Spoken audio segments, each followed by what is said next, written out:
اللہ سبحان اللہ، بڑی عظمت والی جگہ ہے مکہ، جو ایک بار واپس چلا آتا ہے کبھی بھی وہ جہنم میں جا نہیں سکتا۔ اللہ اکبر۔ یہ کون کہہ رہے ہیں؟ حضرت جعفر صادق رضی اللہ عنہ کہہ رہے ہیں کہ جو ایک بار مکہ سے واپس چلا آئے وہ کبھی بھی جہنم میں جا نہیں سکتا۔ آپ اس کی تائید فرما رہے ہیں، تائید کرتے تائید۔ حضرت داؤد طائی کہتے ہیں کہ اے جعفر صادق، آپ نے ادھوری بات کی ہے، ادھوری۔ کہا کہ کیوں بھائی میں نے ادھوری بات کی ہے؟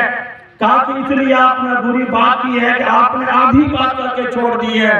جو مکہ سے واپس آتا ہے وہ کسی بھی حال میں جہنم نہیں جاتا، اور جو مدینہ سے آتا ہے وہ ہر حال میں جنت میں جاتا ہے۔ سبحان اللہ، سبحان اللہ۔ ہر حال میں وہ جنت میں جاتا ہے، وہ ضرور جنت میں جاتا ہے جو مدینہ سے واپس آتا ہے۔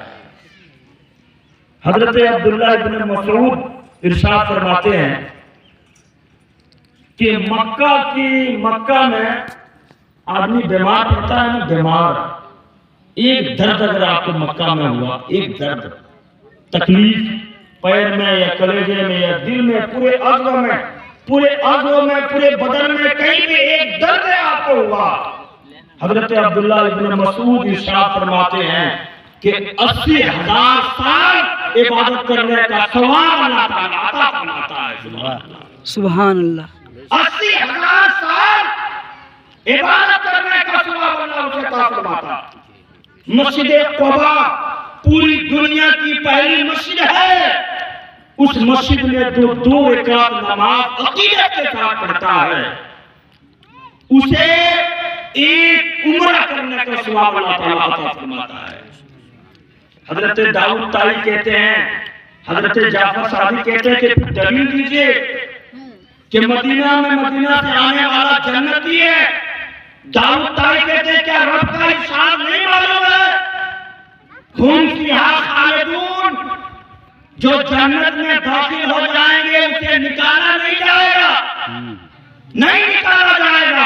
جو ایک بار جنت میں داخل ہو گئے وہ دوبارہ جنت سے نکالے نہیں جائیں گے۔ سبحان اللہ۔ حضرت ادریس علیہ السلام کی دوستی تھی حضرت رضوان سے۔ رضوان جانے کس کا نام ہے؟ جنت کے داروغہ کا نام رضوان ہے، جنت کی دروازے کی کنجی رضوان کے پاس ہے۔ بڑی دوستی تھی، دونوں ساتھ گھومتے تھے۔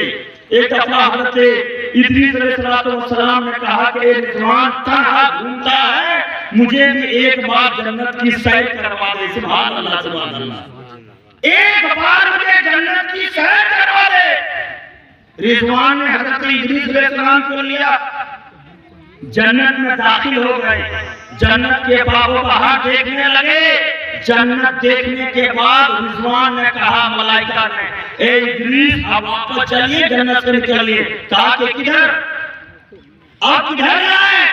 کیا رب نے قرآن میں نہیں کہا ہم فیہا خالدون، جنت سے وہ دوبارہ نہیں نکالے جائیں گے جو ایک بار داخل ہو گیا؟ ادریس علیہ السلام کہتے ہیں اے رضوان، تیری دوستی نے مجھے یہاں داخل کیا، اب میں دوبارہ جنت سے نکلنے والا نہیں ہوں۔ اللہ نے کہا اے رضوان دیکھ لے، میرے حکم سے ہی تو اسے جنت میں لایا تھا، اب تو جو یہ کہہ رہا ہے میرے حکم سے ہی کہہ رہا ہے۔ ادریس کو جو دل میں شوق جنت کی دیا وہ نہیں دیا ہوں، اور جنت اے رضوان تو ڈھونڈ لے، تو جنت کا داروغہ ضرور ہے، مگر جنت تو میرے بغیر آرڈر سے کھول نہیں سکتا۔ جنت میں اگر کھولا ہوں تو اپنی مرضی سے میں جنت کا دروازہ کھولا ہوں۔ اب جو ایک بار جنت میں داخل ہو گیا، داؤد طائی کہتے ہیں کہ اے جعفر صادق، آپ کو پتہ نہیں ہے حضور نے ارشاد فرمایا روضۃ ریاض من جنہ، نبی کے ممبر اور نبی کے محراب کے درمیان جو جگہ ہے وہ جنت ہے، جنت۔ جو اس ریاض الجنہ، جو روضۃ الجنہ، ریاض الجنہ میں 2 رکعت نماز پڑھ لے گا وہ زندگی بھر کے لیے جنتی ہو جائے گا، وہ جنت کا حقدار ہوگا، وہ مدینہ میں 2 رکعت نماز پڑھے گا، مگر وہ قیامت تک اللہ کا مہمان